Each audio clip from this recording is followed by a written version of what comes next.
sir. Thank you. Honorable Sri Raiga Krishnaiya.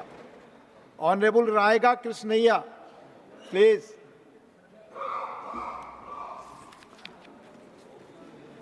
గౌరవనీయులైన chairman గారికి రాష్ట్రపతి ప్రసంగంపై ప్రసంగించడానికి అవకాశం కల్పించినందుకు ధన్యవాదాలు. అయితే రాష్ట్రపతి ప్రసంగం లోపల అన్ని విషయాలు అన్ని కోణాలలో ఉన్నప్పటికీ ఈ దేశంలో మెజార్టీ ప్రజలైనటువంటి ఓబీసీలకు 56% జనాభా కలిగినటువంటి ఓబీసీలకు 76 సంవత్సరాల స్వతంత్రం తర్వాత కూడా వాళ్లకు సరైన న్యాయం జరగడం లేదు. విద్య, ఉద్యోగాలు, రాజకీయ అన్ని రంగాల లోపల కూడా అన్యాయం జరుగుతుంది. భారతదేశము అభివృద్ధి అంచులకు పోతున్నా అగ్రదేశంగా రూపొందడానికి బాటలు వేసిన ఈ దేశంలోని 56% ప్రజలకు మానవ హక్కులు, ప్రజాస్వామ్య హక్కులు, రాజ్యాంగబద్ధమైనటువంటి హక్కులు ఇంతవరకు రాలేదు. ప్రధానంగా బీసీ జాబితాలో అనేక కులాలు ఉన్నాయి. 2600కు పైగా కులాలు ఉన్నాయి.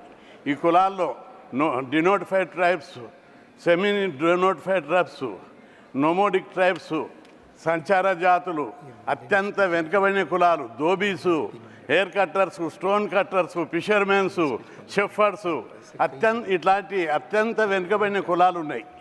ఈ కులాలకు 76 సంవత్సరాల స్వతంత్రం తర్వాత కూడా వారికి సమాన హక్కులు రాలేదు. వారికి ఏ రంగంలో కూడా అభివృద్ధి రాలేదు.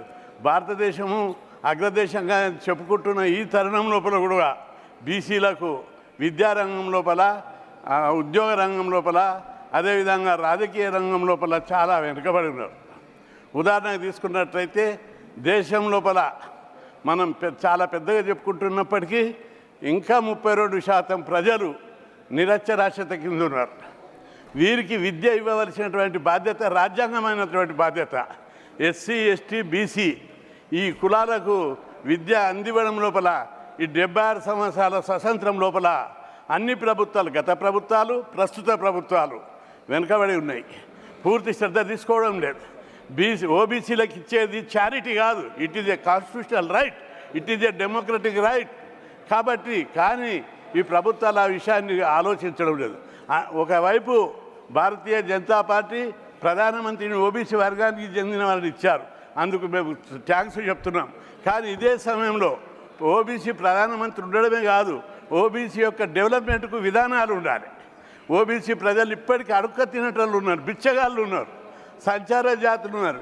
రాష్ట్రంలో రోడ్డు పోటు పోతుంటే పొలాలల్లో పేద పిల్లలు పొలం పనులు బాండెడ్ లేబర్గా జీవిస్తున్నారు, బిగ్గర్స్ ఉన్నారు.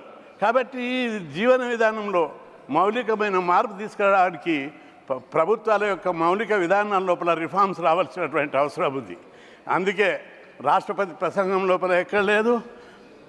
మా ఆంధ్రప్రదేశ్ లోపల జగన్మోహన్ రెడ్డి ప్రభుత్వం విద్యకు అత్యంత ప్రాధాన్యత ఇచ్చింది. అక్కడ స్కూళ్ళన్నిటి ఇంగ్లీష్ మీడియం చేసినాయి. కాలేజ్ లెవెల్లో ఫీజు రియంబర్స్మెంట్ స్కీమ్ పెట్టారు. ప్రతి విద్యార్థికి 20,000 స్కాలర్షిప్ ఇచ్చారు. విదేశాల కోటలకు 50 లక్షల నుంచి 1 కోటి రూపాయల దాకా స్టైపెండ్ ఇస్తున్నారు. ఈ విధంగా విద్యకు అత్యంత ప్రాధాన్యత ఇచ్చి విద్య మీద పెట్టే ఖర్చును పెట్టుబడిగా భావిస్తున్నారు వాళ్ళు. అందుకే జగన్మోహన్ రెడ్డి యొక్క విధానాలు దేశంలోని అన్ని రాష్ట్ర ప్రభుత్వాలు, కేంద్ర ప్రభుత్వం ఆదర్శంగా తీసుకోవాల్సినటువంటి అవసరం ఉంది. విద్యకు ఒక్కసారి ఒక కుటుంబంపై పెట్టే పెట్టుబడి, మూల పెట్టుబడి, అది క్యాపిటల్, ఆ కుటుంబం మీద పెట్టే ఇన్వెస్ట్మెంటు టోటల్గా పర్మనెంట్గా కుటుంబాలు డెవలప్ అవుతాయి. ఈ విషయంలో ఇప్పటికి కూడా కేంద్ర ప్రభుత్వం లోపల విధానాలు మార్చుకోవాల్సినటువంటి అవసరం ఉంది. బీసీలకు ఇచ్చేది భిక్షం కాదు, it is not a charity, it is a right, it is a share of the country, it is a democratic share. కాబట్టి ఇప్పటికీ కేంద్ర ప్రభుత్వం ఓబీసీలకు మినిస్ట్రియల్ డిపార్ట్మెంట్ పెట్టలే. బడ్జెట్ కేటాయింపు లోపల 2,000 కోట్లు, 47 లక్షల కోట్ల బడ్జెట్ ఉంటే 2,000 కోట్లు బిచ్చం ఇస్తారా? చాక్లెట్లు రా, బిస్కెట్లు కూడా రా వాళ్ళకు. 76 కోట్ల మంది బీసీలకు 2,000 కోట్ల బడ్జెట్ ఇస్తారా? మండల్ కమిషన్, రాజ్యాంగబద్ధమైన మండల్ కమిషన్ 40 సిఫార్సులు చేస్తే 38 సిఫార్సులు ఇంతవరకు అమలు చేయలేదు. ఓ డిపార్ట్మెంట్ పెట్టలేదు. జనాభా లెక్కలు చేయడానికి ముందుకు రావడం లేదు. కాబట్టి కేంద్ర ప్రభుత్వం బీసీల పట్ల తన వైఖరి మార్చుకోవాలి. బీజేపీ పార్టీ ఒక ఎస్టీని రాష్ట్రపతి చేసింది, ఒక బీసీని ప్రధానమంత్రి చేసింది. కానీ బీసీ ప్రజలకు ఏం చేసిందని మేము ప్రశ్నిస్తున్నాం. మీ విధానాలు ఏంటి? బీసీ ప్రజలు చదువుకోవాలి, బీసీ ప్రజలకు అధికారంలో వాటా కావాలి, బీసీ ప్రజలకు అన్ని రంగాల్లో విద్య, ఉద్యోగ, ఆర్థిక రంగాల లోపల విధానాల లోపల మార్పు తీసుకురావాల్సిన అవసరం ఉంది. మన దేశం యొక్క సంస్కృతి ఏంటిది? సర్వే జన సుఖినో భవంతు. ఎక్కడుంది అది అని చెప్పి మీకు అందరికి ప్రశ్నిస్తున్నా. కాబట్టి అందరూ కూడా ఆత్మ పరిశీలన చేసుకొని ఈ దేశంలోని 76 కోట్ల మంది బీసీలకు, ఓబీసీలకు ప్రజాస్వామ్యబద్ధమైన, రాజ్యాంగబద్ధమైన హక్కులు కల్పించడానికి విధానాలు మార్చుకోవాలి. ప్రధానమంత్రిని చేసిర్రు ఓకే, కానీ రాష్ట్రపతిని చేసిర్రు ఓకే, కానీ విధానాలే. ఈ ప్రజలందరూ చదువుకున్న విధానం ఏంటిది? అధికారంలో వాటా ఏది? ఉద్యోగాలలో ఇప్పటికీ 16% దాటలేదు. మండల్ కమిషన్ అమలు చేయబట్టి 35 ఏళ్ళు అయింది. బీసీ ఉద్యోగుల శాతం 16% దాటలేదు. అదేవిధంగా కేంద్రంలో ప్రిన్సిపల్ సెక్రటరీలు దాదాపు 100 మంది ఉన్నారు. ప్రిన్సిపల్ సెక్రటరీలు విధాన నిర్ణయాలు చేసేటోళ్ళు వాళ్ళు. కానీ అందులో ఓబీసీల సంఖ్య ఎంత? 3 మాత్రమే. ఇదే ఈ దేశంలో ఉన్నటువంటి విధానం అని నేను ప్రశ్నిస్తున్నా. కాబట్టి పార్టీ, ప్రభుత్వం తన విధానాలు ఓబీసీల పట్ల మార్చుకోవాలి. ప్రపంచంలో అనేక దేశాల లోపల దోపిడీ, పీడన, వివక్ష, డిస్క్రిమినేషన్ ఎక్కడుంటే అక్కడ తిరుగుబాటు వచ్చింది. ప్రజలు తమ హక్కుల కోసం తెగించి పోరాడుతున్నారు. చైనా చూసుకో, జపాన్ తీసుకో, రష్యా చూసుకో, ఫ్రెంచ్ తీసుకో, ఏ దేశంలో అయినా ప్రజలు తమ హక్కుల కోసం, తమ అస్తిత్వం కోసం, తమ ఆత్మ గౌరవం కోసం, తమ ఉనికి కోసం తిరుగుబాటు చేశారు. ఈ దేశం బుద్ధుడు పుట్టిన దేశం, వివేకానందుడు పుట్టిన దేశం, శంకరాచార్యుడు పుట్టిన దేశం. ఇట్లాంటి దేశంలో శాంతి, అహింస అని మాట్లాడుకుంటున్నాం మనం. కాబట్టి శాంతి, అహింస, ఆ సర్వేజన సుఖిన భవంతు అనుకుంటేనే ఈ దేశంలో కొంతమంది సుఖాన్ని క్యాపిటలిస్టులు, కార్పొరేటర్లు సుఖం కాదు, అట్టడుగు ప్రజల సుఖం కావాలి. అందుకోసం బీజేపీ పార్టీ ప్రధానమంత్రి నరేంద్ర మోడీ, ఆయన అంటే మేము గౌరవిస్తాం. ఒక యోగి గర్నే, గావ్నే, ఖాందాన్నే ఈ దేశం కోసం సాక్రిఫైస్ చేశారు. కానీ పేద ప్రజల అభివృద్ధి లేకుండా ఎవరి కోసం ఆ డెడికేషన్ అని చెప్పి నేను అడుగుతున్నా. కాబట్టి వివేకానందుడు పుట్టిన దేశం, బుద్ధుడు పుట్టిన దేశం, అనేక మంది మహానుభావులు పుట్టినటువంటి దేశం. ఈ దేశం కోసం, సర్వ మానవాళి కోసం పరితపించిన ధర్మభూమి లోపల పేద ప్రజలు ఇప్పటికీ నికృష్టమైన, పేదరికమైన జీవితం, అర్ధాకలతో ఉండే జీవితం గడుపుతున్నారు. అందులో మెజారిటీ ప్రజలు ఎస్సీ, ఎస్టీ, బీసీలు. వాళ్ళ మౌలికమైన జీవన విధానం లోపల మార్పు రాకపోతే ప్రజల్లో తప్పనిసరి రివోల్ట్ అయ్యేటటువంటి అవకాశాలు ఉంటాయి. ఆ విషయాన్ని ప్రపంచ చరిత్ర మనకు చెప్తున్నది. ఈ విషయాన్ని కేంద్ర ప్రభుత్వం గుర్తించి బీసీలకు రావాల్సిన, ఓబీసీలకు రావాల్సిన హక్కులన్నింటినీ చట్టసభల్లో రిజర్వేషన్లు పెట్టాలి. జనాభా ప్రకారం జనాభా లెక్కలు తీయాలి. కేంద్రంలో మంత్రిత్వ శాఖ పెట్టి స్కాలర్షిప్లు, ఫీజులు, హాస్టళ్ళు, రెసిడెన్షియల్ పాఠశాలలు పెట్టి ఎడ్యుకేషన్ ప్రమోట్ చేయాలి, క్వాలిటీ ఎడ్యుకేషన్. కాబట్టి బేటీ బచావ్, బేటీ పడావ్ కాదు. కైసా పడితే वो लोगों का ఫైనాన్షియల్ అసిస్టెంట్ దియేతో పడితే నైతో కైసా పడితే. కాబట్టి ఈ విధానాల లోపల మార్పు తీసుకురావాలి. ఆలోచన లోపల మార్పు రాకపోతే తప్పనిసరి బీసీలు ఈరోజు దేశవ్యాప్తంగా ఉద్యమం చేస్తున్నారు. మా జనాభా లెక్కలది, మా వాటా మాకు, మా షేర్ మాకు అని అడుగుతున్నారు. కాబట్టి కేంద్ర ప్రభుత్వంలో ఉన్న అనేక మంది మనం వేదభూమి, కర్మభూమి అని మనం చెప్పుకుంటున్నాం. కానీ ఈ వేదభూమిలో, కర్మభూమి లోపల సగం మంది ప్రజలు, 30% ప్రజలు అర్ధాకలతోటి, అజ్ఞానంతో, అమాయకత్వంతో కొట్టిమిట్టాడుతున్నారు. వాళ్ళ హక్కుల గురించి ఓబీసీలో పుట్టిన ప్రతి ఒక్కరు కూడా పార్టీలకు అతీతంగా పోరాడాలని. ఇప్పుడు బడ్జెట్ లోపల 2000 కోట్ల, 47 లక్షల కోట్లు ఉంటే 2 లక్షల కోట్లు కేటాయిస్తే ఏం పోయింది? ఎవరికి కేటాయిస్తున్నారు? ఈ దేశ ప్రజలకే కేటాయిస్తున్నాం. ఈ దేశ ప్రజలు భారతమాత ముద్దు బిడ్డలు వీళ్ళంతా. Not the enemies, not from China, not from any other countries. అక్కడికి వెళ్ళి వలస రాలేదు వీళ్ళంతా, ఇక్కడ పుట్టారు. ఈ దేశ బిడ్డలు, ఈ భూమి పుత్రులు వీళ్ళంతా. వీళ్ళని అభివృద్ధి చేయవలసినటువంటి బాధ్యత భారత ప్రభుత్వం మీద ఉంది. అందుకోసం బీసీల యొక్క, ఓబీసీల యొక్క విద్య, ఉద్యోగ, ఆర్థిక అభివృద్ధికి ఖచ్చితంగా సమూలంగా ఆలోచించి ఒక పెద్ద ఎత్తున మార్పులు తీసుకురావడానికి చర్యలు తీసుకోవాలని చెప్పి మీ ద్వారా ప్రభుత్వానికి సందర్భంగా విజ్ఞప్తి చేస్తున్నా. అదేవిధంగా ఎస్టీ, ఎస్సీ, ఎస్టీ, ఓబీసీలకు ప్రైవేట్ రంగంలో కూడా రిజర్వేషన్లు పెట్టాలి. మొత్తం ప్రైవేటైజేషన్ అవుతుంది. ఈ తరుణంలో నో గవర్నమెంట్ జాబ్స్. కాబట్టి గవర్నమెంట్ జాబులు రావాలంటే, ప్రైవేట్ రంగంలో జాబులు రావాలంటే జనాభా ప్రకారము ఎస్సీ ఎస్టీ ఓబీసీలకు ప్రైవేట్ రంగంలో జాబ్స్ ఇవ్వాలని చెప్పి, అదేవిధంగా సుప్రీంకోర్టు హైకోర్టులో జడ్జెస్ ఓబీసీలు లేరు, ఎస్సీ ఎస్టీలు లేరు. ఆ ఎస్సీ ఎస్టీ ఓబీసీలకు హయ్యర్ జ్యుడిషియల్ లోపల రిజర్వేషన్లు ఇవ్వాలి. ఎందుకంటే సుప్రీంకోర్టులో ఒక్క ఓబీసీ జడ్జి లేడు. ఏ కోర్టు ఆ కేసులు పోయినా మొన్న చూడు అగ్రకులాలోని ఈడబ్ల్యూఎస్కేమో 10% రిజర్వేషన్లు కొడితే 50% సీలింగ్ దాటొచ్చని చెప్పారు. పంచాయతీరాజ్ రిజర్వేషన్లు, రాజకీయ రిజర్వేషన్లు, దానికి మెరిట్ అవసరం లేదు. 10% పెంచొద్దు, తప్పు, ఇది రాజ్యాంగ విరుద్ధం, ఇది కోర్టు తీర్పులకు విరుద్ధం అని తీర్పు చెప్పారు. ఇదేనా ఈ దేశంలో ఓబీసీలకు న్యాయం? ఇంత అన్యాయమా?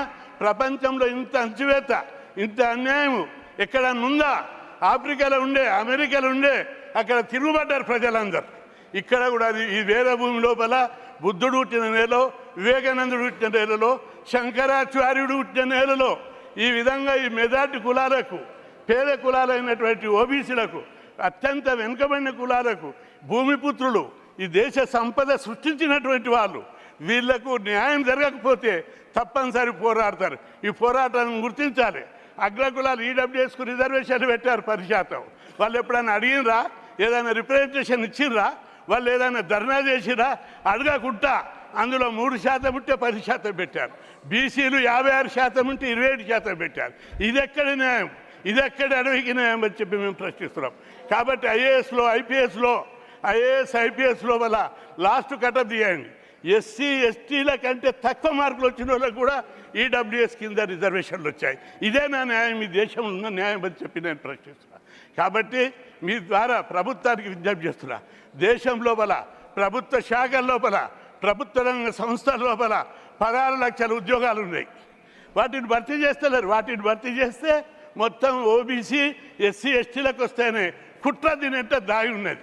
కాబట్టి ఆ ఉద్యోగాలు భర్తీ చేయాలని, అదేవిధంగా ప్రతి ప్రైవేట్ రంగంలో రిజర్వేషన్లు కల్పించాలని, కేంద్రంలో ఓబీసీలకు ప్రత్యేక మంత్రిత్వ శాఖ పెట్టాలని, ఈ విధమైనటువంటి ఆలోచనలు మౌలికంగా మేమేమడుగుతున్నాం? ఈ దేశంలో పంచాయతీరాజ్ రిజర్వేషన్లు బీసీలు 56% ఉంటే 34 ఉండే, ఈ 73, 74 రాజ్యాంగ సవరణ ప్రకారం దాన్ని కూడా తగ్గించి 34 నుంచి 18, 19, 20కి రెడ్యూస్ చేస్తారా? ప్రతి హైకోర్టు, ప్రతి సుప్రీంకోర్టు, అరే ఈ దేశంలో ఎంపీలు మీరే, ఎమ్మెల్యేలు మీరే, ముఖ్యమంత్రులు మీరే, మా వాళ్ళు సర్పంచులు అయితే కూడా ఓర్వరా? ఇదే ఈ దేశంలో న్యాయం. కాబట్టి మీ ద్వారా ఈ ప్రభుత్వానికి విజ్ఞప్తి చేస్తున్నా, పంచాయతీరాజ్ రిజర్వేషన్లకు రాజ్యాంగ సవరణ చేసి బిల్లు పెట్టి పంచాయతీరాజ్ రిజర్వేషన్లకు అమెండ్మెంట్ తీసుకొచ్చి జనాభా ప్రకారం పెట్టాలని మీ ద్వారా ప్రభుత్వానికి నేను సూచిస్తున్నా. అదేవిధంగా పార్లమెంట్లో బీసీ బిల్లు పెట్టి చట్టసభల్లో discrimination, gender discrimination, caste discrimination ఈ దేశంలో ఉంది. జెండర్ డిస్క్రిమినేషన్కు ఉమెన్ బిల్లు పెట్టారు. We are welcoming it. At the same time caste discrimination ఉంది. అధికారంలో వాటా లేదు. ఆ వాటా కోసం బీసీ బిల్లు పెట్టడానికి ఎందుకు సంకోచిస్తున్నారని చెప్పి మేము అడుగుతున్నాం. తప్పనిసరి ఈరోజు పెట్టకపోతే రేపైనా పెడతారు. చరిత్రలో జరిగి తీరవలసిందే. కాబట్టి ఈ దేశంలో సర్వేజన సుఖినోభవంత అంటే తప్పనిసరి మెజార్టీ ప్రజలైనటువంటి బీసీలకు అన్ని రంగాల్లో జనాభా లెక్కలు తీసి జనాభా ప్రకారం ఈ వర్గాలకు వాటా ఇవ్వాలని చెప్పి మీ ద్వారా ప్రభుత్వానికి విజ్ఞప్తి చేస్తున్నా. అదేవిధంగా ఈ పంచాయతీరాజ్ రిజర్వేషన్లకు కూడా రాజ్యాంగ భద్రత కల్పించాలని చెప్పి విజ్ఞప్తి చేస్తున్నా. ఒక విషయం మీ దృష్టికి తీసుకొస్తున్నా, ఈ దేశంలో ఎంత అన్యాయం ఉంది ఓబీసీల కంటే. అనేక పోరాటాల తర్వాత 10 ఏళ్ల కింద ఐఐఎంలో రిజర్వేషన్లు పెట్టారు. ఐఐఎంలో ఒక దోబి, ఒక షెపర్డు, ఒక స్టోన్ కట్టరు, ఒక బెగ్గర్ కొడుకుకు సీట్ వస్తుంది. బట్ అక్కడ ఎంత ఫీజు ఉంది? 1,80,000 ఫీజు ఉంది. Can a person who came from beggar community, came from Dhobi community, they are affordable to pay that huge amount of fees? Why the government is not bearing the total fees from these lowest communities? కాబట్టి ప్రభుత్వం తన విధానాలు మార్చుకోవాలి. ఐఐటీలో సీట్లు ఇచ్చి, ఐఐఎంలో సీట్లు ఇచ్చి వాళ్లకు మీరు ఫీజు కట్టకపోతే ఎట్లా చదువుకుంటారని నేను అడుగుతున్నా.